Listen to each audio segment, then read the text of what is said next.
ঘৃণা, প্রেম, রেগে যাওয়া, মান ভাঙানো, ভুলে যাওয়া, এই সকল অনুভূতি মানুষের জীবনে অত্যন্ত গুরুত্বপূর্ণ। মানুষের এই অনুভূতিগুলো না থাকলে মানুষ একটা যন্ত্রের থেকে বেশি আর কিচ্ছু নয়। কিন্তু এই অনুভূতি আপনি ভুল দিকে চালিত করলে এরাও আপনাকে আর মানুষের মতো বাঁচতে দেবে না। যদি ঘৃণার কথা বলেন, যদি আপনি কোনো ব্যক্তিকে ঘৃণা করেন, সেটা কেন? ব্যক্তিকে ঘৃণা করবেন কেন? ঘৃণা করুন তার স্বভাবগুলিকে, সেই স্বভাবগুলিকে যা সেই ব্যক্তিকে অপ্রিয় করে তুলছে। কারণ স্বভাব পাল্টানো যায়। সেইভাবেই রাগ করুন, কিন্তু তাদের কথায়, তাদের ওপরে নয়। কারণ কথা বদলে দেওয়া সম্ভব। ভুলতে হলে ভুলুন তাদের ত্রুটি, তাদের নয়।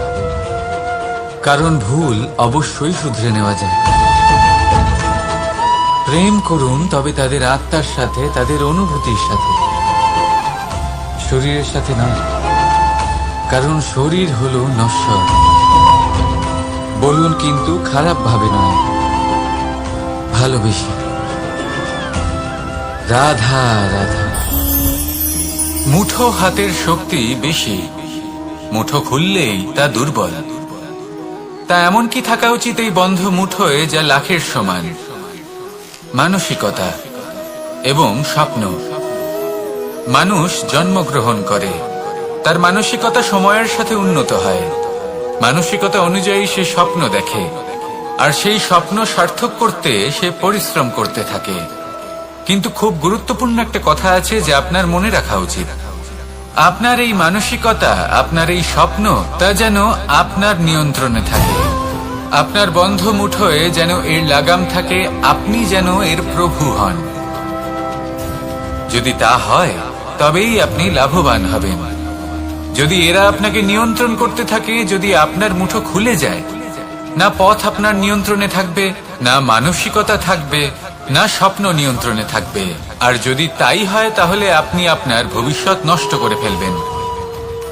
তাই নিয়ন্ত্রণ করতে শিখুন নিজের বিচার বুদ্ধি, নিজের মানসিকতা, নিজের স্বপ্নকে।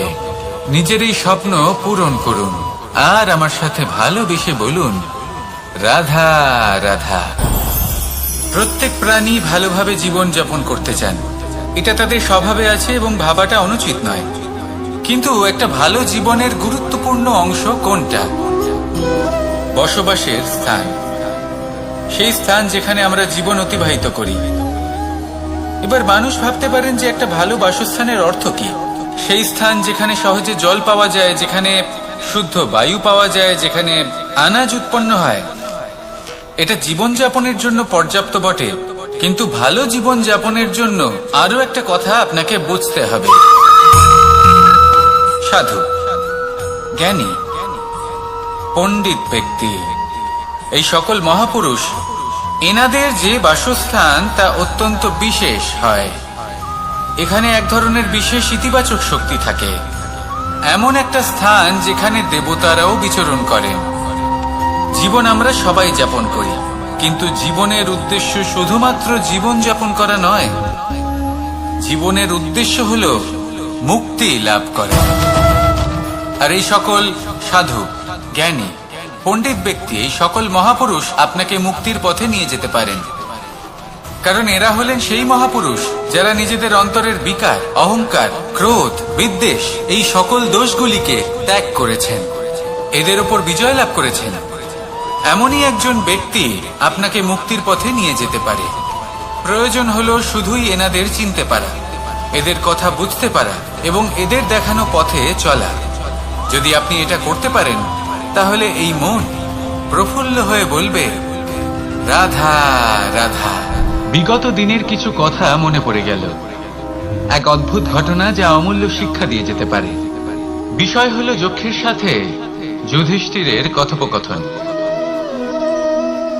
একবার যক্ষ যুধিষ্ঠিরকে জিজ্ঞেস করলেন, ওনাকে বললেন যে আমার কিছু প্রশ্নের উত্তর যদি আপনি দিতে পারেন, তাহলে আমি আপনার বাকি ভ্রাতাগণকে আবার জীবিত করে তুলব। সেগুলোর মধ্যে খুব গুরুত্বপূর্ণ আর কঠিন একটা প্রশ্ন ছিল, এই সংসারে সব থেকে শ্রেষ্ঠ আশ্চর্য কোনটি? এই প্রশ্ন আমি আপনাকে জিজ্ঞেস করছি। এবার কেউ বলবেন স্বর্ণ দ্বারা নির্মিত লঙ্কা, এটি হলো সংসারের সব থেকে বড় আশ্চর্য। কেউ বলবেন বরফে ঢাকা সেই পর্বত যা আকাশ স্পর্শ করে। কেউ বলবেন সেই সমুদ্র যার গভীরতা মাপা অসম্ভব ব্যাপার। কেউ বলবেন সেই বায়ু যা আমরা দেখতে পাই না, কিন্তু তা আমাদের জীবন দান করে। সংসারের সব থেকে বড় আশ্চর্য কি, সেই প্রশ্নের উত্তর যুধিষ্ঠির দিয়েছিলেন, আর তা ছিল শ্রেষ্ঠ উত্তর এবং উচিত। উনি বলেছিলেন যে সংসারে প্রতিদিন কোনো ব্যক্তি জন্ম লাভ করেন আর কোনো ব্যক্তি মৃত্যুও লাভ করেন। এবার এই কথাটা সবাই জানেন, সবাই বোঝেন যে যখন জন্মেছি তখন কোনো একদিন আমিও অবশ্যই মৃত্যু লাভ করব। এবার যখন এই কথা প্রত্যেকটা মানুষ জানেন, তখন কেন প্রত্যেক মানুষ এই চিন্তায় থাকেন, এই নিয়ে কষ্ট পান, এই নিয়ে ব্যাকুল হয়ে থাকেন যে উনি একদিন মৃত্যু লাভ করবেন, তার থেকে দূরে পালাতে চেষ্টা করেন? বলেন যে আমি মৃত্যু লাভ করতে চাই না। কেন? যেখানে কোনো না কোনো দিন এটা অবশ্যই হবে। এ হলো ব্রহ্ম সত্য। এই যে ব্যাকুলতা, এই ভয়, এই যন্ত্রণা, এই চিন্তা তার মনকে বাঁচতেই দেয় না, এই জীবন অনুভবই করতে দেয় না। সেই জন্য এই চিন্তা, ব্যাকুলতা, ভয় এসবের কি লাভ? কোনো লাভ নেই। সেই জন্য যতক্ষণ জীবনযাপন করছেন প্রত্যেক মুহূর্ত যেন শ্রেষ্ঠ হয়, আনন্দময় হয়, প্রেমের দ্বারা পরিপূর্ণ হয়, সেই চেষ্টা করুন। চেষ্টা করুন যাতে আপনি যে কাজ করছেন তার দ্বারা যেন অন্যের মঙ্গল হয়। এই প্রচেষ্টাই আপনার জীবনকে প্রসন্নতা আর প্রেম দ্বারা ভরিয়ে তুলবে। এই মন সুপ্রসন্ন হয়ে বলবে রাধা রাধা। এই পুকুর দেখছেন আপনি? বাচ্চা, বৃদ্ধ, যুবক, যাকেই আমি জিজ্ঞেস করব এটা কি, সবার উত্তর সেই একই হবে। উত্তর তখনই বদলাবে যখন প্রশ্ন এটা হবে যে আপনি এই পুকুরে কি করতে চান। কেউ বলবে আমি এমনি এর পাড়ে বসে এই জল স্পর্শ করে ঠান্ডা হাওয়ার আনন্দ অনুভব করতে চাই। কেউ বলবে আমি এই পুকুরে সাঁতার কাটতে চাই। কেউ বলবে কাগজের নৌকা বানিয়ে আমি এতে ভাসিয়ে দিতে চাই। কেউ বলবে আমি মাছ ধরে নিজের জীবন যাপন করতে চাই, ইত্যাদি ইত্যাদি। আপনাকে একটা কথা বলে রাখি, আমাদের জীবনও এই পুকুরেরই মতন, একই রকম। কিন্তু আমরা এই জীবন নিয়ে কি করব সেই সিদ্ধান্ত আমাদের। এই পুকুরে আপনি মুক্তও পাবেন, আবার পাঁকও পাবেন। যদি আপনি মুক্ত পেতে চান তাহলে এই পুকুরের গভীরে আপনাকে যেতে হবে, ততটাই চেষ্টা করতে হবে যতটা করলে আপনি সেই মুক্ত অর্জন করতে পারবেন। না হলে শুধু পাঁকে হাত পড়বে। তাই যা আমি সর্বদা বলে থাকি, সিদ্ধান্ত আপনার। রাধা রাধা। এই সংসারের সব থেকে বড় সুখ কি? কেউ বলবেন নিজের লক্ষ্য প্রাপ্ত করা, কেউ বলবেন ধন উপার্জন করা, কেউ বলবেন নিদ্রাই সব থেকে বড় সুখ, কেউ বলবেন রাজ্য লাভ করা, আবার কেউ বলবেন মাতার হাত থেকে খাবার খাওয়া, আদি ইত্যাদি। কিন্তু যদি সত্যি কথা বলি, এই সংসারের সব থেকে বড় সুখ হলো সেবা করা। কখনো কাউকে সেবা করে দেখুন। এই সেবা দ্বারা অন্য কোনো মানুষের আশীর্বাদ লাভ করাতেই সুখ রয়েছে। আপনার সেবা ভাব দ্বারা যখন কোনো মানুষ নিজের অন্তরাত্মা থেকে আপনাকে আশীর্বাদ করে, তার থেকে বড় সুখ আর কিছুই নেই। কারণ প্রত্যেক মানুষের মধ্যে ঈশ্বর বাস করেন। নরের সেবাই হলো নারায়ণের সেবা। নিষ্কাম সেবা করাই হলো সব থেকে বড় সুখ। তাই নিজের অন্তরে সেবার এই ভাব জাগ্রত করুন। যে সুখের কথা আমি বলছি সেই সুখ অনুভব করেই দেখুন। এই মন সুপ্রসন্ন হয়ে বলবে রাধা রাধা। বাহ, পুষ্পের সুবাস আমার খুব ভালো লাগে। অত্যন্ত সুন্দর হয় এই পুষ্প। এইভাবে চারিদিকে পুষ্প দেখে মন আনন্দিত হয়ে ওঠে।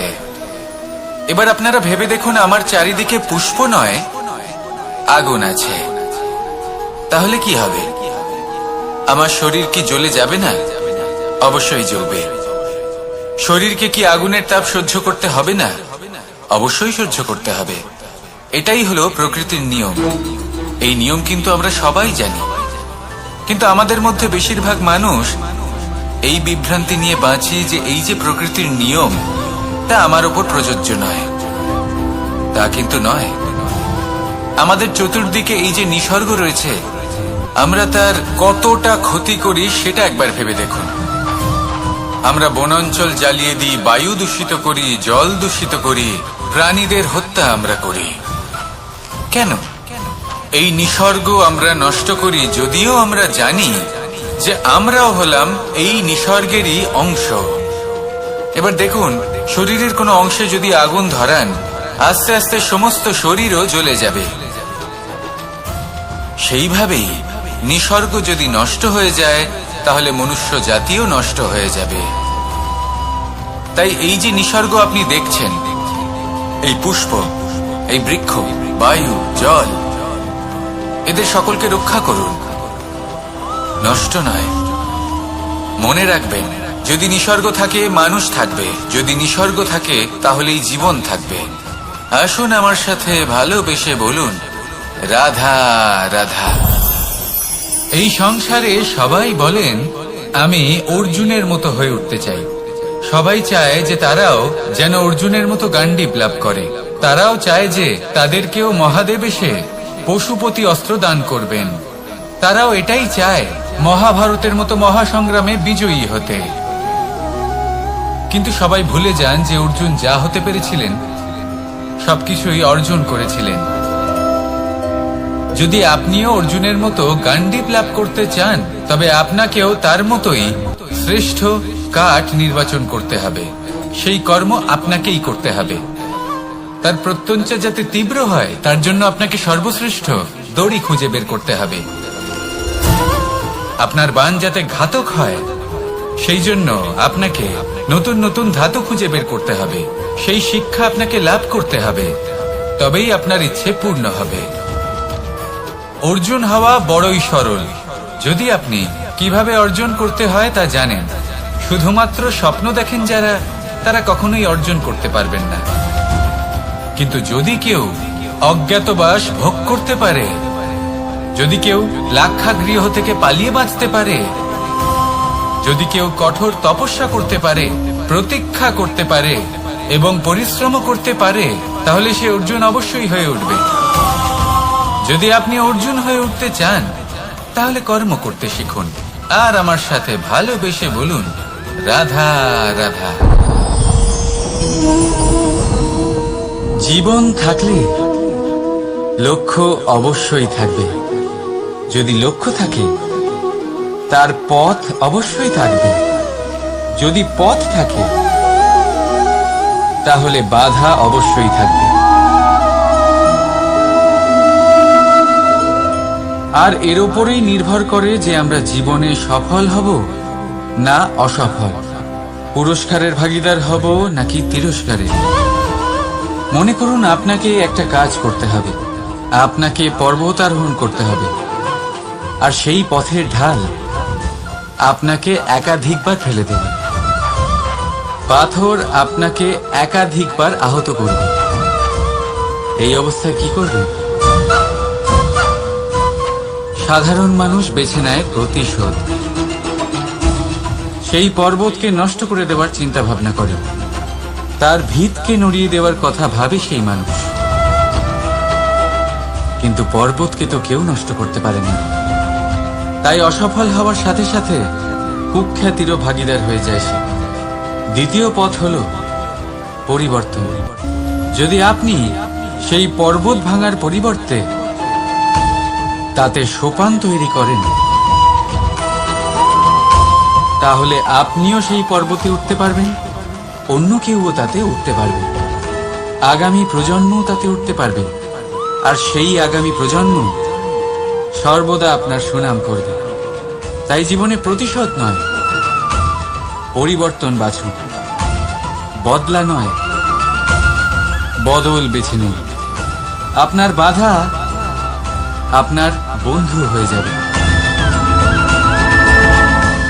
রাধা রাধা। সমস্ত মানুষের জীবন কিছুটা সমান হয়। মানুষ জন্মগ্রহণ করে, তারপর চলতে শেখে, জীবনে এগিয়ে চলে, বার্ধক্য লাভ করে, তারপর সমাপ্ত হয়ে যায়।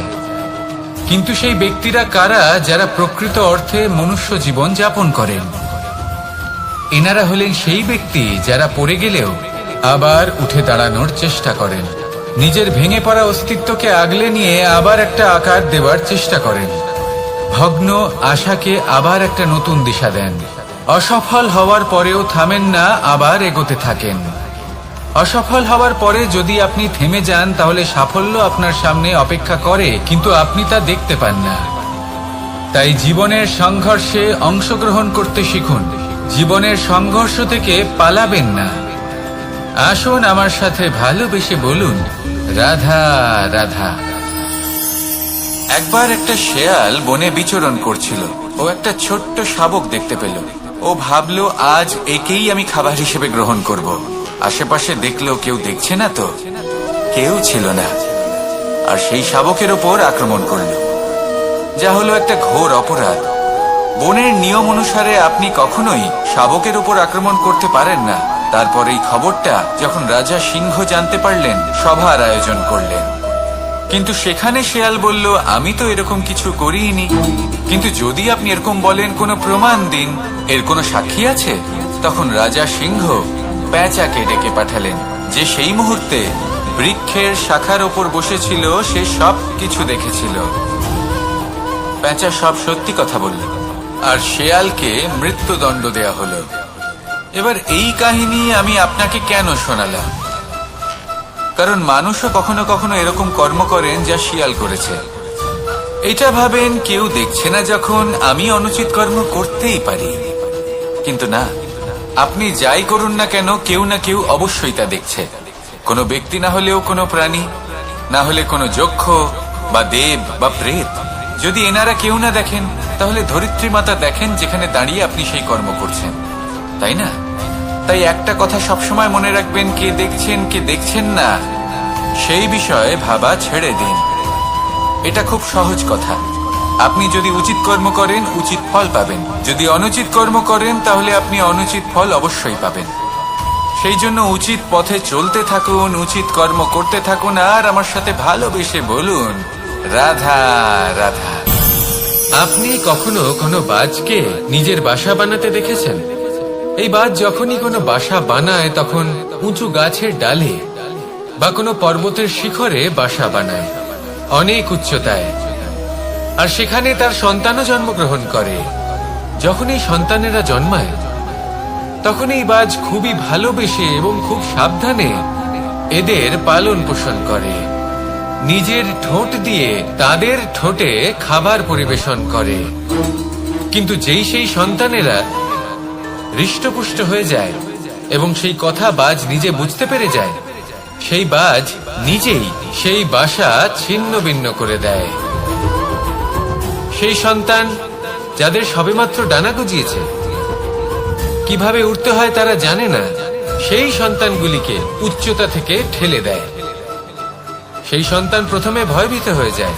তারা সামনে মৃত্যুকে দেখতে পেয়ে ভয়ের কারণে তাদের ডানা ঝাপটাতে থাকে। আর সেই প্রক্রিয়াতেই সেই সন্তানগুলি উড়তে শুরু করে দেয়। এবার এই ঘটনায় আমরা কি শিক্ষা পেতে পারি? এটাই, যদি আপনি মাতা পিতা হন, তাহলে নিজের সন্তানকে অবশ্যই স্নেহ করুন, কিন্তু তাদেরকে নিজের আঁচলের তলায় বেঁধে রাখবেন না। যদি আপনি চান আপনার সন্তান জীবনে উন্নতি করুক, তাহলে নিজের মুঠো থেকে তাদের স্বতন্ত্র করে দিন। এই সংসারে সংঘর্ষ করতে দিন। সেই সন্তান নিজেই বুঝতে পারবে যে জন্মের সময় পাওয়া ডানা কি করে ব্যবহার করতে হয়।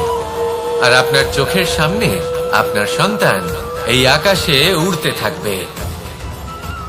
তাহলে আসুন আমার সাথে ভালোবেসে বলুন, রাধা রাধা। সংসারে সবচেয়ে পবিত্র মানা হয় গঙ্গা জলকে।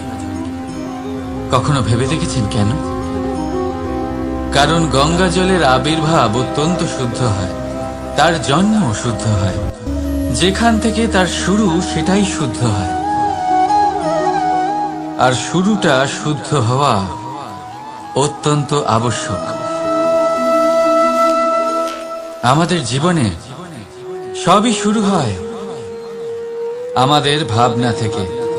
নিজের ভাবনাকে শুদ্ধ রাখুন, কারণ এই ভাবনা থেকেই আবির্ভাব হয় শব্দের। আপনার শব্দ শুদ্ধ রাখুন, কারণ এই শব্দ দ্বারাই আপনার কাজ সম্পন্ন হয়। আপনার কাজ শুদ্ধ রাখুন, কারণ এই কাজ দ্বারাই তৈরি হবে আপনার স্বভাব। স্বভাব থেকেই তৈরি হয় আপনার অভ্যাস, আর অভ্যাস থেকে তৈরি হয় আপনার চরিত্র। আর এই চরিত্র সংসারের সমক্ষে এক আদর্শ হয়ে ওঠে। তাই ভাবনা থেকে আদর্শের এই যাত্রা শুভ তখনই হয়ে ওঠে যখন আপনার ভাবনা শুদ্ধ হয়। এই সংসারে, এই জীবনে নিজের ভাবনা শুভ রাখলে, শুদ্ধ করলে আপনার মন সুপ্রসন্ন হয়ে বলবে, রাধা রাধা।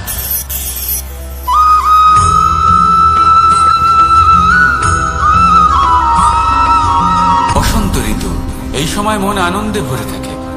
এমন মনে হয় যেন আমরা আকাশে বিচরণ করতে চলে যাই, কিন্তু সেটা তো সম্ভব নয়। সেই জন্য হয়তো আমরা ঘুড়ি ওড়াই, এই ঘুড়িকে নিজেদের প্রতিরূপ মনে করে।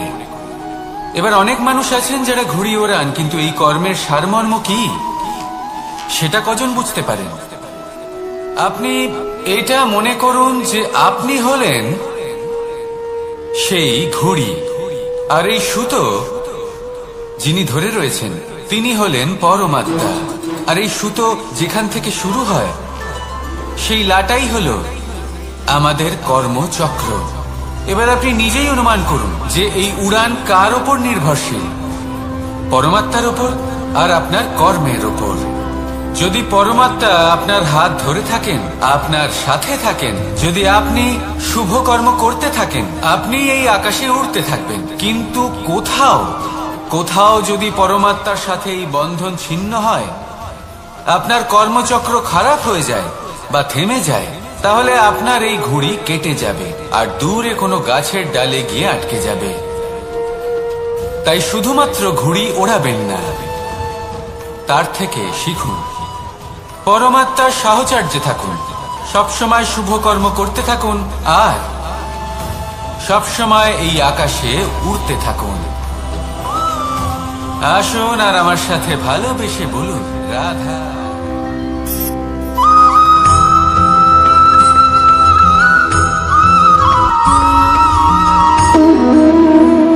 সম্পর্ক হলো আমাদের জীবনের একটি আধার। কিছু সম্পর্ক এমন যে আমরা জন্মসূত্রে লাভ করি, যেমন পরিবার, মা, বাবা। কিছু সম্পর্ক আছে যে আমরা জীবনে অর্জন করে থাকি, তা সে প্রেমের হোক, স্নেহের হোক বা বন্ধুত্বের। এই সকল সম্পর্ক লাভ করার বা গড়ে তোলার 5টি ধাপ রয়েছে। প্রথম ধাপ, কোনো ব্যক্তির সাথে আলাপ হওয়া, তার সাথে কথা বলা বা তাকে দেখা। দ্বিতীয় ধাপ, সে ব্যক্তিকে আমাদের ভালো লাগা। তৃতীয় ধাপ, আমাদের এটা চাইতে শুরু করা যে জীবনে এই ব্যক্তি যেন আমাদের বন্ধু হন, আমাদের জীবনে থাকে, বা আমাদের কাউকে ভালোবেসে ফেলা। আর এটা আমাদের ভাবা বা চাওয়া যে সেই ব্যক্তি যেন আজীবন আমার সাথে থাকেন, আমার জীবনে আমার সাথী হয়ে। চতুর্থ ধাপ, লাভ করা। এবার এই ধাপটি অনেক মানুষের পক্ষে খুবই সরল হয়, বড়ই সরল ভাবে নিজেদের সঙ্গীকে লাভ করে থাকে। কিছু মানুষের জন্য এই ধাপ অত্যন্ত কঠিন হয়ে থাকে। অনেক প্রতিকূল পরিস্থিতির উপর জয়লাভ করে তারা সঙ্গীকে লাভ করেন, কিন্তু লাভ অবশ্যই করেন। এরপরে আসে পঞ্চম, অন্তিম এবং সব থেকে গুরুত্বপূর্ণ ধাপ। সেটা হলো সেই সম্পর্ক পালন করা। এটা হলো এমন এক বিষয় যা প্রত্যেক মানুষের শেখা উচিত। যদি ব্যক্তি নিজের জীবনে সম্পর্ক রক্ষা করতে শিখে যান, তবে প্রত্যেক সম্পর্ক তার জীবনকে স্বর্গ করে তুলবে। আসুন আর আমার সাথে ভালোবেসে বলুন, রাধা রাধা।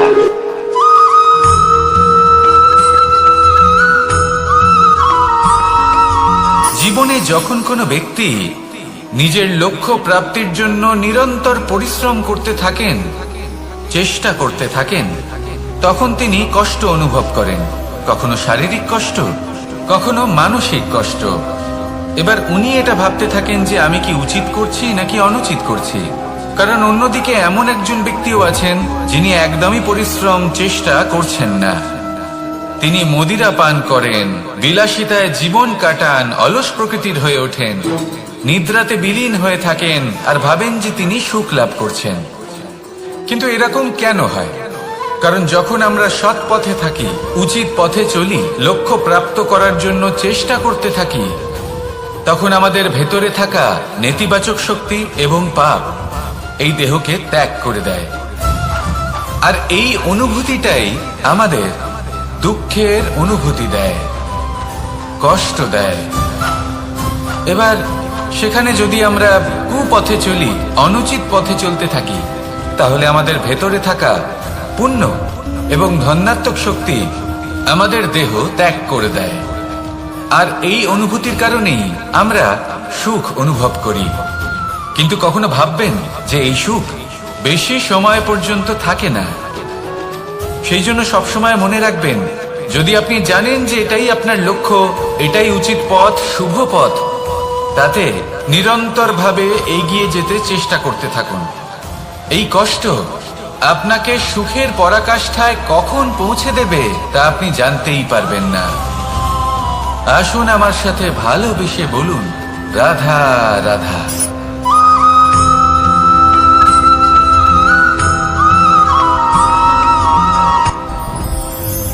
সাথী, সাথী এই শব্দটির ব্যাখ্যা কে কিভাবে করে? মিত্র, সখা, বন্ধু। কিন্তু অর্থ একটাই, তিনি যিনি আপনার সঙ্গী হন আর তিনি যার সাথী আপনি হন। এবার সব থেকে বড় প্রশ্ন হলো এটাই যে তিনি কে হতে পারেন যাকে আপনি আপনার সাথী বলে মেনে নিতে পারেন, নিজের সখা, নিজের মিত্র, নিজের বন্ধু মেনে নিতে পারেন। আপনার সাথী হলেন তিনি যিনি দুঃখের সময় আপনার পাশে থাকবেন, আপনার হাত ধরে থাকবেন। আপনার সাথী হলেন তিনি যার হাত আপনি নিজের সুখের দিনে ধরে থাকবেন। সেই সাথীরই হাত ধরুন যিনি দুঃখে সবসময় আপনাকে সাহায্য করার জন্য তৎপর হয়ে থাকেন, আপনার পাশে থাকেন, আর যাকে সুখের দিনে আপনি আপনার সাথে রাখতে পারেন। আর যখন আপনার সাথে আপনার এই সাথী থাকবে, তখন আপনি এটা বুঝবেন যে যখন জীবনে দুঃখ আসে, তখন এই দুঃখ কমে যায়, সবার মধ্যে ভাগ হয়ে যায়। আর যদি তখন সুখ আসে, তাহলে সেটা সবার উপস্থিতিতে আরো বেড়ে যায়। এটাই হলো প্রেম, এটাই হলো ভালোবাসা, এটাই হলো সঙ্গ। যেমন সম্পর্ক আমার আর রাধার মাঝে। তাহলে আসুন আর আমার সাথে ভালোবেসে বলুন, রাধা রাধা।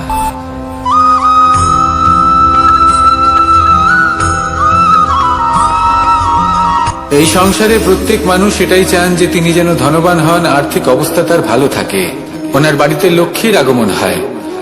কিন্তু সেটা হবে কি করে, সেটাই হলো প্রশ্ন।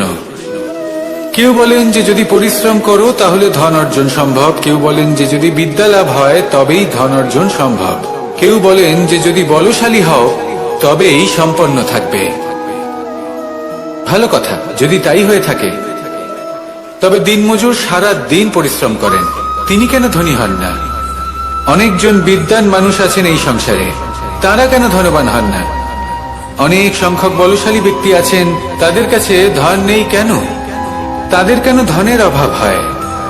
আবার এমনও কিছু মানুষ আছেন যারা পরিশ্রম করেন, তারা দিনমজুর, কিন্তু তারা ধন অর্জন করতে পারেন। কিছু বিদ্বান ব্যক্তি আছেন যাদের কাছে অধিক মাত্রায় ধন রয়েছে। কয়েকজন বলশালী ব্যক্তি রয়েছেন যাদের কাছে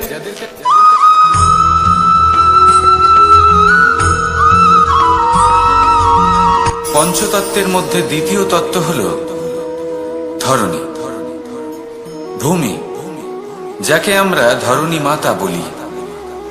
এই ধরনী ধৈর্য ধারণ করে, আর এর উপরেই আমাদের সমগ্র সংসার নির্ভরশীল। কারণ এই ভূমি সহ্য ক্ষমতা রাখে, এর সহ্য ক্ষমতা হলো অপরিসীম। সন্তান যতই আঘাত প্রদান করুক না কেন, প্রেম পূর্বক সহ্য করে, আর তার বদলে অমূল্য রত্ন প্রদান করে। সন্তান যদি হাল চালায়, তাহলে তার বদলে তাকে অন্ন প্রদান করে। এটাই হলো ধরনী। এবার এর থেকে আমরা কি শিক্ষা পেতে পারি?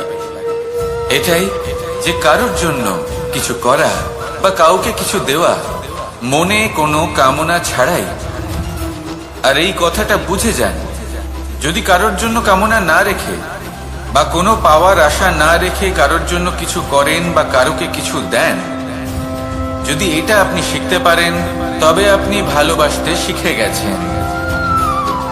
আর সেই জন্যই এই ধরিত্রীকে মাতা বলা হয়। কারণ মাতা শুধু উনি নন যিনি গর্ভে সন্তানকে ধারণ করেন, মাতা তো উনিও যিনি জীবন বাঁচতে শেখান, যিনি জীবন বাঁচার উদাহরণ প্রদান করেন। তাহলে ধরনীর থেকে এই নিঃস্বার্থ ভাব শিখুন, নিঃস্বার্থ ভালোবাসা শিখুন, আর এই ভালোবাসার সাথেই বলুন রাধা রাধা।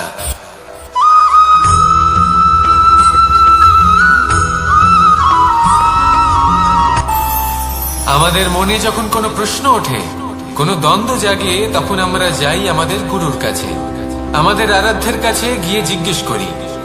এইভাবেই একদিন আমি পৌঁছলাম আমার আরাধ্যের কাছে, আমার মহাদেবের কাছে, আর ওনাকে প্রশ্ন করলাম যে মহাদেব, জীবনে আনন্দ পাওয়ার, উৎসব পালনের, প্রেম ভাগ করে নেবার, জীবনকে উপভোগ করে নেওয়ার সর্বশ্রেষ্ঠ সময় কোনটা? মহাদেব হাসলেন আর উনি বললেন, জীবনে উৎসব পালনের সব থেকে শ্রেষ্ঠ দিন হলো মৃত্যুর ঠিক আগের দিনটা। প্রেম ভাগ করে নেওয়ার সব থেকে শ্রেষ্ঠ মুহূর্ত হলো মৃত্যুর ঠিক আগের মুহূর্ত। জীবনকে উপভোগ করে নেওয়ার সর্বশ্রেষ্ঠ প্রহর হলো মৃত্যুর এক প্রহর পূর্বে। তখন আমি চমকে গেলাম। আমি বললাম, কিন্তু মহাদেব, মৃত্যু তো অনিশ্চিত, আমরা জানিও না কবে আমাদের মৃত্যু হবে। মহাদেব আবার হাসলেন। উনি বললেন যে যদি আমরা এভাবে জীবন কাটাই যে আমরা জীবনের প্রত্যেক দিন, প্রত্যেক মুহূর্ত, প্রত্যেক প্রহর শেষ বলে মনে করি, তাহলে আমাদের সমস্ত জীবন আনন্দের সাথেই অতিবাহিত হবে। কি বলেন?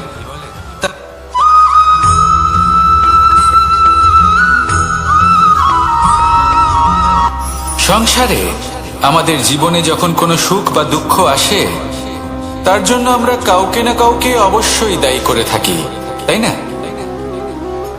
এই ব্যক্তি আমাদের সাথে এরকম কাজ করেছেন, তাই আমার সাথে এমন হলো। ওই ব্যক্তি যদি এমনটা না করতেন, তাহলে আজ আমি ওই স্থানে পৌঁছতে পারতাম। সবই আপনার দৃষ্টিভঙ্গির ওপর নির্ভরশীল। আর যদি আপনার দৃষ্টিভঙ্গি এমন হয়, তাহলে তা অনুচিত। সত্যি কথা বলতে, এই সংসারে ভিন্ন ভিন্ন ধরনের মানুষ আছে। এটা আপনার উপর নির্ভর করছে কিভাবে তাদের স্বাগত জানাবেন। একবার ভাবুন, আমি আমার দুটো হাত সামনে নিয়ে এলাম, দুটো মুঠো খুলে দিলাম। দুই প্রকারের মানুষ আসবেন, কিছু না কিছু দিয়ে যাবেন। এই মুঠো যদি আমি বন্ধ করে দিই, তাহলে না কেউ আমাকে কিছু দিতে পারবে, না আমার কিছু যাবে আসবে। নিশ্চয়ই বুঝতে পারছেন এই দুই ধরনের ব্যক্তি কারা এবং তারা কি দিয়ে যান। আমি যদি নিজের মুঠো খুলে দিই, তাহলে কিছু ভালো মানুষ আসবেন, আমাকে আনন্দ, সন্তুষ্টি, জ্ঞান প্রদান করে যাবেন, ভালো অভিজ্ঞতা দিয়ে যাবেন। কোনো খারাপ ব্যক্তি যদি আসেন, তাহলে তিনিও খারাপ অভিজ্ঞতা দেবেন, যার থেকে আমি শিক্ষা লাভ করব। এই সব কিছু আমি লাভ করতে পারি। মুঠো যদি বন্ধ করে রাখি, তাহলে আমি কিছুই পাবো না। দেখুন, এই সংসারে প্রত্যেকের জীবনে এইরকম। প্রত্যেকের জীবনে সবকিছুই আছে, ভালো খারাপ দুই মানুষই আছে। ভালো অভিজ্ঞতা আছে, খারাপ অভিজ্ঞতা আছে। নির্ভর করছে আপনার উপর যে আপনি কি করবেন, এনাদের স্বাগত কিভাবে জানাবেন, কার থেকে কি বুঝবেন, কি শিখতে পারবেন, আর কোন দৃষ্টিভঙ্গি নিয়ে অগ্রসর হবেন। এটাই নির্ধারণ করবে যে আপনার জীবন কেমন হবে। আসুন আমার সাথে ভালোবেসে বলুন, রাধা রাধা।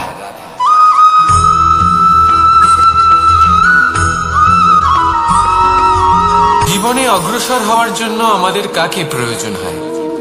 মাতা পিতা, বন্ধু, প্রেম, সাহায্য, অর্থ, পরিশ্রম, আশা।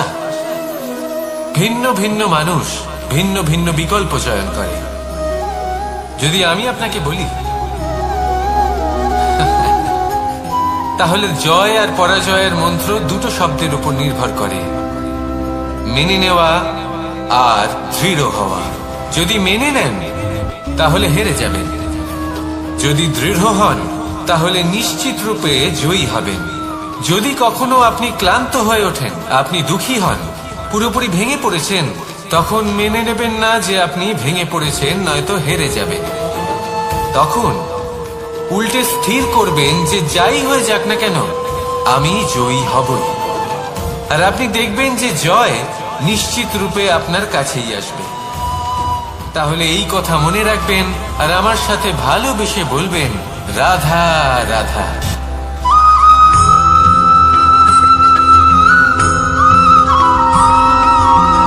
ভালো, শুধু ওনাদের কঠোর ব্যবহার দেখলে আমরা একটু ভয় পেয়ে যাই। এবার ওনাদের এই কঠোর ব্যবহার আমাদের ভালো না লাগলেও অত্যন্ত আবশ্যক, কারণ মাতার থেকে আমরা যে শক্তি লাভ করি তা যেন নিয়ন্ত্রণ হারিয়ে বিধ্বংসী না হয়ে ওঠে। আমরা যেন কোনো কুপথে না চলে যাই, আমরা কখনো যেন দোষ না করে ফেলি। শুধু সেই জন্য পিতা এবং গুরু একটু কঠোর হয়ে ওঠেন, এবং ওনাদের এই কঠোর আচরণ ভবিষ্যতে গিয়ে আমরা অবশ্যই বুঝতে পারি। জীবনে কিছু বছর আমরা এগিয়ে যাই আর তারপর আমরা বুঝতে পারি যে বাবা এবং গুরু আমাদের যথেষ্ট ভালোবাসতেন, কিন্তু ওনাদের ভালোবাসার বহিঃপ্রকাশ আলাদা। প্রয়োজনীয় হলো এটা দেখার, এটা বোঝার যে শুরু থেকে আমাদের প্রতি ওনাদের আচরণ কেমন ছিল। ওনাদের কঠোর হওয়ার পেছনে ওনাদের ভালোবাসাটা বোঝার চেষ্টা করুন, ওনাদের চিন্তাটা বোঝার চেষ্টা করুন, ওনাদের পথপ্রদর্শনের আড়ালে আপনার ভবিষ্যতের জন্য যে পরিকল্পনা ওনারা করেছেন সেটা বোঝার চেষ্টা করুন। তখন আপনারা বুঝতে পারবেন ওনাদের ভালোবাসাকে। আপনার মনের মধ্যে আপনা থেকেই ওনাদের প্রতি সম্মান জেগে উঠবে। নিজের পিতা এবং নিজের গুরু এই দুজনের প্রতি কৃতজ্ঞতা প্রকাশ করুন আর আমার সাথে ভালোবেসে বলুন, রাধা রাধা।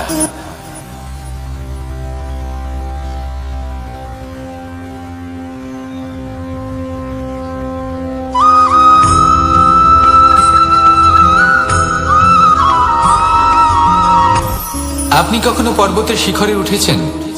আপনি দেখতে পাবেন পর্বতের পদতলে প্রচুর সুন্দর ফুল রয়েছে, সবুজ বনানী রয়েছে।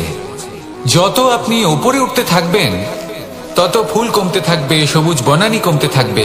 আরো কিছুটা উপরে উঠলে কাঁটা জাতীয় গাছ দেখতে পাবেন, শুকনো গাছ দেখতে পাবেন। আরো যদি উপরে ওঠেন তাহলে পাষাণ দেখতে পাবেন। আরো উপরে উঠলে হিমখণ্ড দেখতে পাবেন। এই যে পর্বত, তা মনুষ্য জীবনের সব থেকে উত্তম উদাহরণ। মানুষ যখন সাফল্যের শিখরে পৌঁছতে চান, মহানুভবতার শিখরে পৌঁছতে চান, পথে যত আস্তে আস্তে উপরে উঠতে থাকেন ততই ভৌতিক বস্তু তার থেকে বিচ্ছিন্ন হতে থাকে।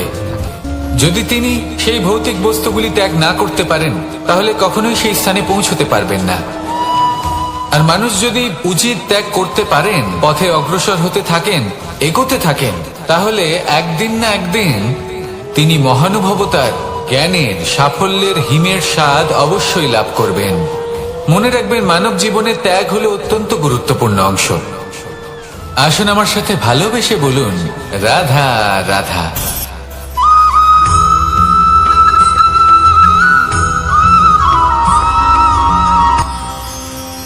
মানুষ তার জীবনে দুই ধরনের পরিস্থিতিকে খুব ভয় পায়। এক, কোনো কারণবশত কারোর সামনে নত হওয়া। দুই, কোনো কারণে নিজের চরিত্র থেকে, নিজের মূল্যবোধ থেকে বিচ্যুত হওয়া। এবার কেন হয় এরকম যে কথায় কথায় কারোর সামনে নত হতে হয়? কেন বারংবার নিজের চরিত্র থেকে চ্যুত হতে হয়? এরকম কেন হয়? এটা তখনই হয় যখন আমাদের শিক্ষা এবং মূল্যবোধের অভাব থাকে। যদি মানুষের মধ্যে প্রকৃত শিক্ষা থাকে তাহলে এই সংসারে কোনো সময় এবং কারোর সামনেই নত হওয়ার কোনো প্রয়োজন নেই। যদি মানুষের মধ্যে মূল্যবোধ থাকে তাহলে তাকে নিজের মূল্যবোধ বা চরিত্র থেকে বিচ্যুত হতে হয় না, তা সে যাই হয়ে যাক না কেন।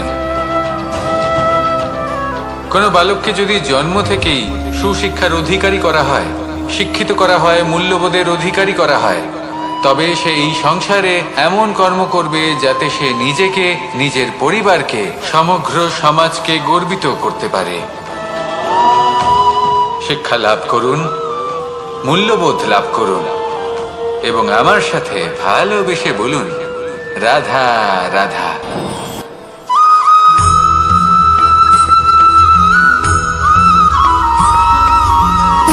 সুখ, দুঃখ এবং শক্তি, এই তিন হলো এই সংসারের ত্রিদেবের মতো। আমাদের জীবনে যা কিছু ঘটছে এই তিনটির ভিত্তির উপরেই হচ্ছে। আসলে এই সংসারের একটা নিয়ম আছে, যখনই আপনি কিছু লাভ করেন এই সংসার আপনার পরীক্ষা নেয়। এটা জানার জন্য আপনার পরীক্ষা নেয় যে আপনি যা কিছুই লাভ করেছেন আপনি কি আদৌ সেটার যোগ্য কিনা। ঠিক সেইভাবেই এই সুখ, দুঃখ এবং শক্তি আপনার পরীক্ষা নিয়ে থাকে। যখন সুখ আসে তখন সে আপনার পরীক্ষা নেয় যে আপনার মধ্যে অহংবোধ জাগ্রত হয়নি তো। যদি অহংবোধ চলে আসে তাহলে সুখ সেখানেই সঙ্গ ত্যাগ করে। দুঃখ আপনার ধৈর্যের পরীক্ষা নিতে থাকে, আর যদি আপনার মধ্যে ধৈর্য না থাকে তাহলে এটা আপনাকে আরো বেশি দুঃখের গভীর অন্ধকারে ঠেলে দেবে। সেখানে শক্তি পরীক্ষা নেয় আপনার বিনম্রতার।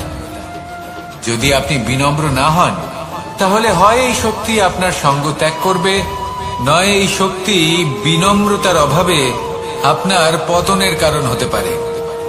এই সংসারে যে কোনো ব্যক্তি যিনি এই পরীক্ষায় উত্তীর্ণ হয়ে থাকেন এই জীবনে তিনি সাফল্য লাভ করেন। আসুন আমার সাথে ভালোবেসে বলুন, রাধা রাধা।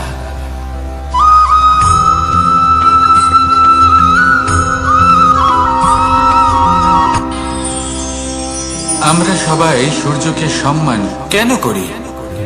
কারণ আমরা জানি যে সন্ধেবেলা যখন সূর্যাস্ত হবে তখন শুধুমাত্র অন্ধকার বাকি থাকবে।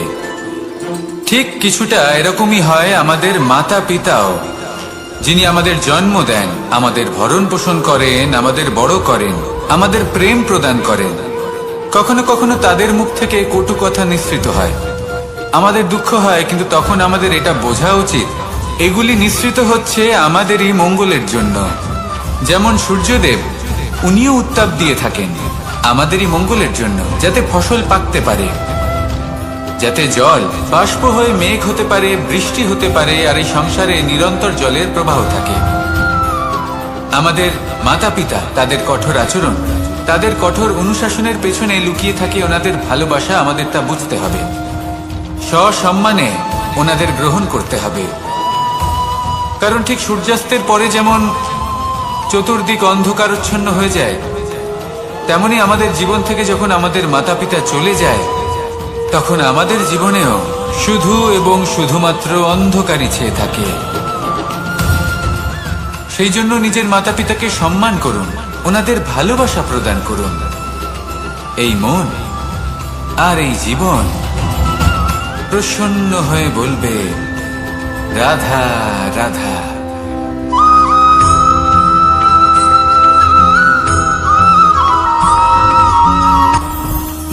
জীবনে কিছু শেখা অত্যন্ত গুরুত্বপূর্ণ। এবার কি কি শিখতে হবে সেই সব শেখানোর জন্য অনেক শিক্ষক রয়েছেন, কিন্তু কি শিখবেন না আর কি করবেন না এটা আমাদের নিজের অভিজ্ঞতা দিয়ে শিখতে হয়। কিন্তু তার মানে এটা নয় যে যদি আপনাকে শিখতে হয় যে আগুনের তাপ কতটা, আপনাকে আগুনের মধ্যে হাত দিতে হবে। না, অন্য কারোর অভিজ্ঞতা দ্বারাও শিখতে পারেন। প্রশ্ন শুধুমাত্র একটাই যে আপনি কি শিখতে চান নাকি চান না। যদি আপনি এটাই ভাবেন যে আমি শুধুই নিজের অভিজ্ঞতা দ্বারাই শিখতে চাই, তাহলে জীবনকাল ছোট মনে হবে, অনেক কিছুই শিখতে পারবেন না। তাই নিজের সাথে সাথে বড়দের অভিজ্ঞতার দ্বারাও শেখা শুরু করে দিন। এই সংসারের অভিজ্ঞতা দ্বারা শিখতে শুরু করে দিন। আর এটা নিশ্চিত রূপে শেখা আবশ্যক যে কখন কি করবেন না, কোথায় থামতে হবে আর কোথায় থামবেন না। তাহলে আসুন আর আমার সাথে ভালোবেসে বলুন, রাধা রাধা।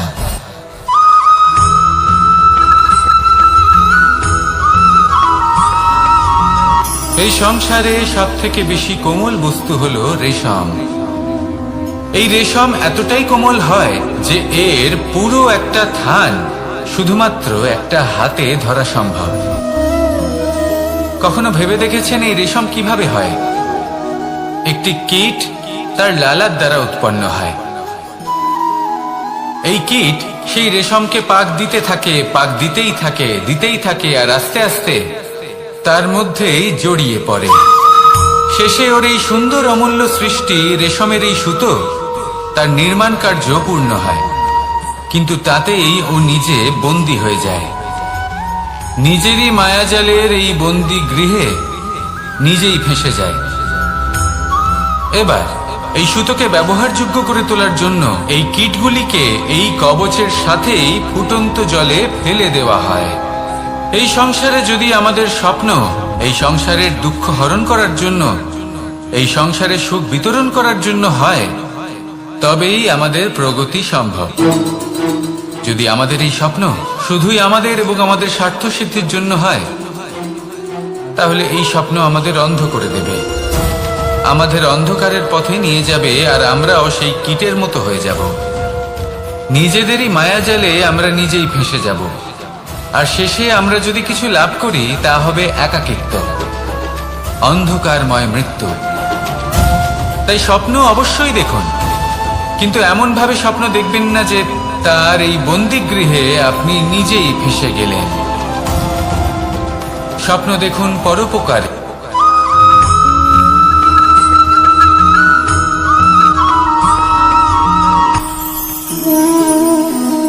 শক্তি এক অত্যন্ত বিচিত্র বস্তু, বা বলতে পারেন অনুভূতি। পিতা সবসময় চান যেন তিনি তার শক্তি পুত্রকে। আসুন আপনাকে সহজে বোঝাই। যদি আপনি সুপাত্র হন আর আপনাকে শক্তি দেওয়া হয়, তাহলে আপনি সেই শক্তির গুরুত্ব বুঝবেন, কোথায় সেই শক্তি প্রয়োগ করা উচিত সেটা বুঝবেন। আর এটা যেহেতু অর্জন করা শক্তি হবে, সেই শক্তির অপব্যবহার হবে না। কিন্তু যদি এই আপনি কুপাত্র হন আর যদি আপনাকে এই শক্তি দেওয়া হয়, তাহলে কি হবে? দেখতে গেলে এই শক্তি আপনি দান হিসেবে পেয়েছেন, তাই না আপনি এই শক্তির গুরুত্ব বুঝবেন আর না এর প্রয়োগ আপনি জানবেন। তার অপব্যবহার হওয়া সুনিশ্চিত। তাই যদি আপনি কোনো শক্তি অর্জন করতে চান, তাহলে আগে তার যোগ্য হয়ে উঠুন, পুত্র নয় পাত্র হয়ে উঠুন। আর আমার সাথে ভালোবেসে বলুন, রাধা রাধা।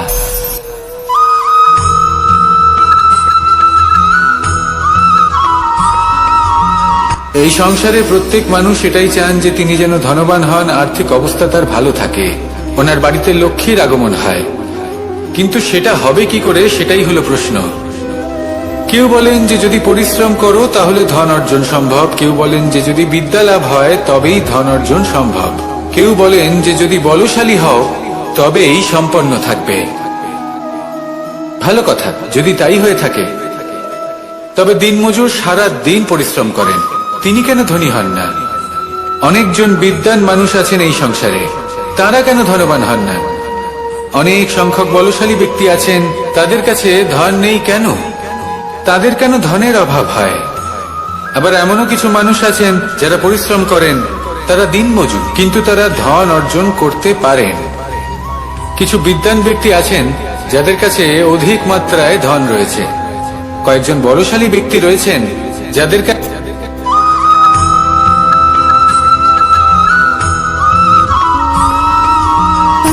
সুখ, দুঃখ এবং শক্তি, এই তিন হলো এই সংসারের ত্রিদেবের মতো। আমাদের জীবনে যা কিছু ঘটছে এই তিনটির ভিত্তির উপরেই হচ্ছে। আসলে এই সংসারের একটা নিয়ম আছে, যখনই আপনি কিছু লাভ করেন এই সংসার আপনার পরীক্ষা নেয়। এটা জানার জন্য আপনার পরীক্ষা নেয় যে আপনি যা কিছুই লাভ করেছেন আপনি কি আদৌ সেটার যোগ্য কিনা। ঠিক সেইভাবেই এই সুখ, দুঃখ এবং শক্তি আপনার পরীক্ষা নিয়ে থাকে। যখন সুখ আসে তখন সে আপনার পরীক্ষা নেয় যে আপনার মধ্যে অহংবোধ জাগ্রত হয়নি তো। যদি অহংবোধ চলে আসে তাহলে সুখ সেখানেই সঙ্গ ত্যাগ করে। দুঃখ আপনার ধৈর্যের পরীক্ষা নিতে থাকে, আর যদি আপনার মধ্যে ধৈর্য না থাকে তাহলে এটা আপনাকে আরো বেশি দুঃখের গভীর অন্ধকারে ঠেলে দেবে। সেখানে শক্তি পরীক্ষা নেয় আপনার বিনম্রতার। যদি আপনি বিনম্র না হন তাহলে হয় এই শক্তি আপনার সঙ্গ ত্যাগ করবে, নয় এই শক্তি বিনম্রতার অভাবে আপনার পতনের কারণ হতে পারে। এই সংসারে যে কোনো ব্যক্তি যিনি এই পরীক্ষায় উত্তীর্ণ হয়ে থাকেন এই জীবনে তিনি সাফল্য লাভ করেন। আসুন আমার সাথে ভালোবেসে বলুন, রাধা রাধা।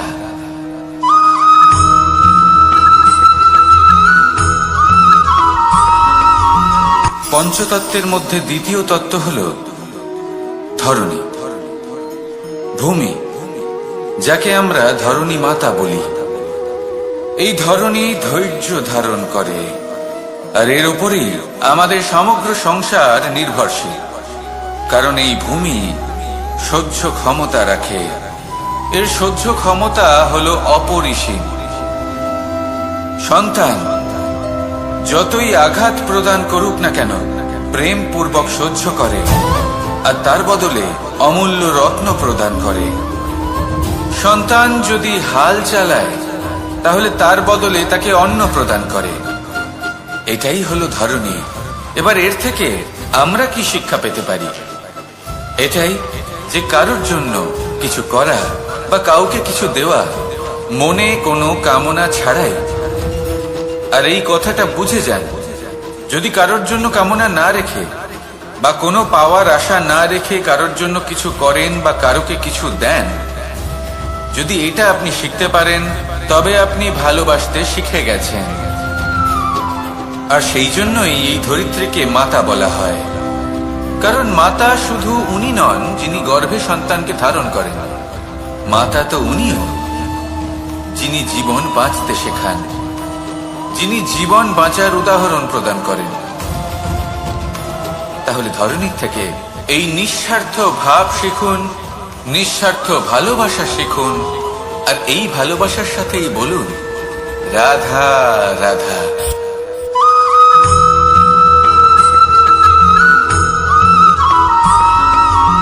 মানুষ জন্মগ্রহণ করে, তার সাথে ভয়েরও জন্ম হয়। ছোটবেলা থেকেই আমাদের মনে কোনো না কোনো প্রকারের ভয় থেকেই যায়। কেউ এই বিষয়ে ভয় পায় যে তার কোনো বস্তু তার থেকে দূরে চলে যাবে, কেউ এই বিষয়ে ভয় পায় যে আমি নিজেকে হারিয়ে ফেলব, কেউ এই ভেবে ভয় পায় যে আমার প্রিয়জনেরা তারা যেন আমার থেকে দূরে না চলে যায়, কেউ এই ভেবে ভয় পায় যে আমরা যেন পথ না হারিয়ে ফেলি, আদি ইত্যাদি। কিন্তু সত্যি কথা বলতে ভেবে দেখুন এই ভয় বাস্তবে কি? শুধুই একটা মনস্থিতি, আর কিছুই নয়।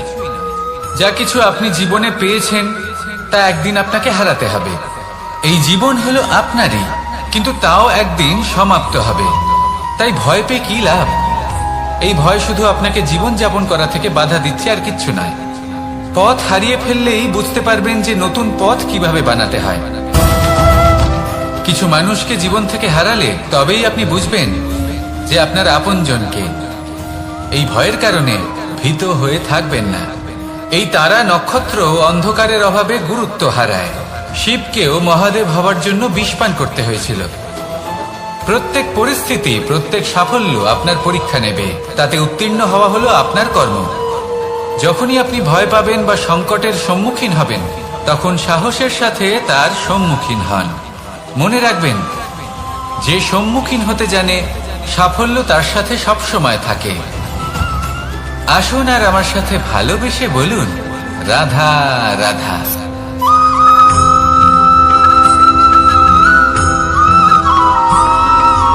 জীবনে অগ্রসর হওয়ার জন্য আমাদের কাকে প্রয়োজন হয়?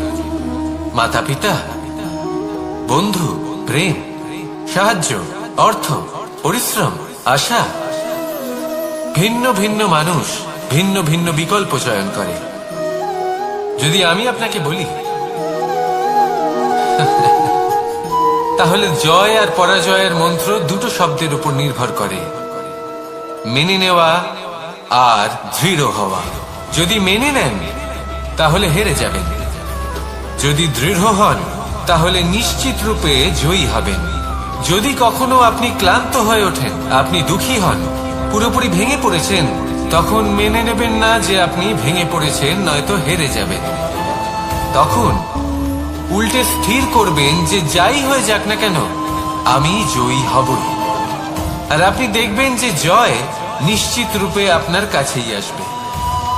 তাহলে এই কথা মনে রাখবেন আর আমার সাথে ভালোবেসে বলবেন, রাধা রাধা।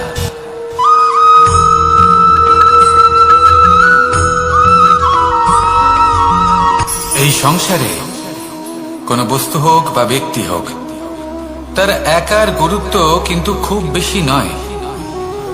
একটা উদাহরণ হিসেবে বৃষ্টির ফোঁটাকে ভেবে দেখুন। যদি একটি বৃষ্টির ফোঁটা হয় তাহলে তার খুব বেশি গুরুত্ব থাকে না, কিন্তু যখন সহস্র বৃষ্টির ফোঁটা মেঘের মধ্যে দিয়ে ঝরে পড়ে তখন সেটা বর্ষার রূপ ধারণ করে। সেই বর্ষা যা এই প্রকৃতিকে শান্ত করে।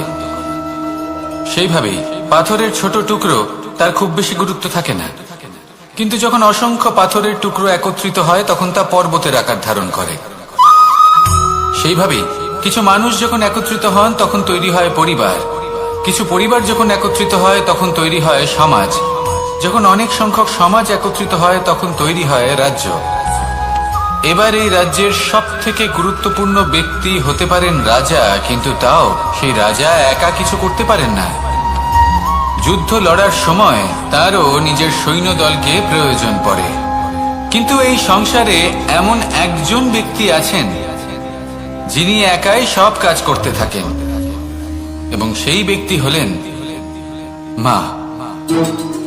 আমাদের জীবনে একজন পিতার ভূমিকা কিন্তু নিঃসন্দেহে অমূল্য, কিন্তু আমাদের সকলের জীবনে যে ভূমিকা একজন মায়ের তা অন্য কারোর থাকে না। একজন মা একাই সন্তানকে বড় করতে পারেন, সংস্কারী করে তুলতে পারেন, তার জন্য পরিশ্রম করেন। আর এত কিছু কাজ করার পরেও তার কাজের জন্য তিনি প্রশংসা অবশ্য পান না। উল্টে যদি সেই সন্তান অনুচিত পথে চালিত হয়, অনুচিত কর্ম করে, তখন সেই মাকেই অপবাদের পাত্র হয়ে উঠতে হয়। আমাদের জীবনে মায়ের যোগদান কতটা সেটা বুঝুন। আপনাকে বড় করে তোলার জন্য উনি কতটা পরিশ্রম করেছেন সেটা বুঝুন। আজ থেকে, এখন থেকে, এই মুহূর্ত থেকে মাকে সম্মান করতে শিখুন। যখন সময় পাবেন, যখন সুযোগ হবে, তখন তার প্রশংসা করুন, ওনারও ভালো লাগবে। আর মায়ের এই মমতার জন্য, তার এই ভূমিকার জন্য আসুন সবাই মিলে আমরা তাকে প্রণাম করি, আর সকলে মিলে ভালোবেসে বলি, রাধা রাধা।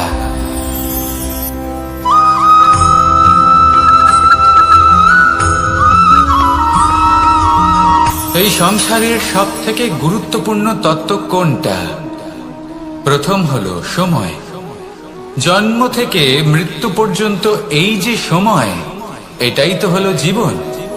দ্বিতীয় হলো জীবন, যাতে আমরা সময়ের সদ্ব্যবহার করি, শ্রেষ্ঠ থেকে শ্রেষ্ঠতর কাজ করার চেষ্টা করি। বহু বছরের এই পরম্পরা, এই সংস্কৃতিকে এগিয়ে নিয়ে যাওয়ার চেষ্টা করি। এই সংসারে আমরা অংশগ্রহণ করতে চেষ্টা করি। তৃতীয় হলো ধন, সেই ধন যা প্রত্যেক ব্যক্তি অর্জন করতে চেষ্টা করেন। এবার এই তিনটি তত্ত্বের মধ্যে একটা সামঞ্জস্য আছে, সমান ব্যাপার আছে। সে ধনই হোক বা সময় হোক বা হোক জীবন, আর সেই সমান ব্যাপার হলো যে যদি আপনি এটা গণনা করতে থাকেন তাহলে তা কমতে থাকে, যদি আপনি এটা ব্যবহার করেন তাহলে তা বাড়তে থাকে।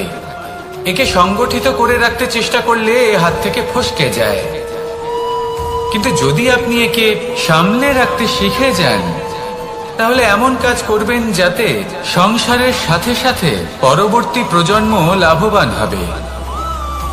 যদি কিছু শিখতে চান তাহলে সামলাতে শিখুন, গণনা করা বা সংগঠিত করা নয়। আসুন আর আমার সাথে ভালোবেসে বলুন, রাধা রাধা।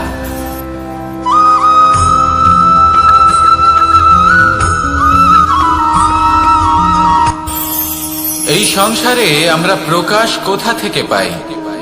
এর উত্তর বড়ই সরল।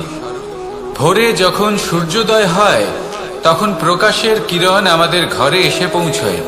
এইভাবেই আমরা প্রকাশ লাভ করি। এবার এই প্রকাশের আলোতেই আমরা সারাদিনের কাজ সম্পন্ন করি। সন্ধে হয়ে যায়, সূর্যাস্ত হয়ে যায়, আর আমাদের ঘর যাতে অন্ধকার না হয় তার জন্য আমরা একটা প্রদীপ প্রজ্বলিত করি। এটাই ঘটে আমাদের জীবনেও। এবার প্রবাহমান আয়ুর সাথে আমরা আমাদের অন্তরে যদি একটা প্রদীপ প্রজ্বলিত করে নিই তাহলে বিষয়টাই অন্যরকম হবে। এবার আপনি বলবেন কোন প্রকাশের কথা বলছি যা আমাদের অন্তরে জাগ্রত করা সম্ভব? আমাদের আত্মার মাঝে প্রেমের প্রকাশ জাগ্রত করার কথা বলছি, কারণ আমাদের এই জীবন এও হলো দিনের আলোর মতো। আজ প্রকাশ আছে, কিন্তু কোনোদিন অবশ্যই অস্ত হবে। কিন্তু অস্ত হবার আগে যদি আমরা আমাদের আত্মার মাঝে প্রেমের এই প্রকাশ উজ্জ্বলিত করে নিই তাহলে আমাদের সন্ধ্যাকালও আমরা আনন্দে এবং প্রেমে যাপন করব। তাহলে আসুন আর আমার সাথে ভালোবেসে বলুন, রাধা রাধা।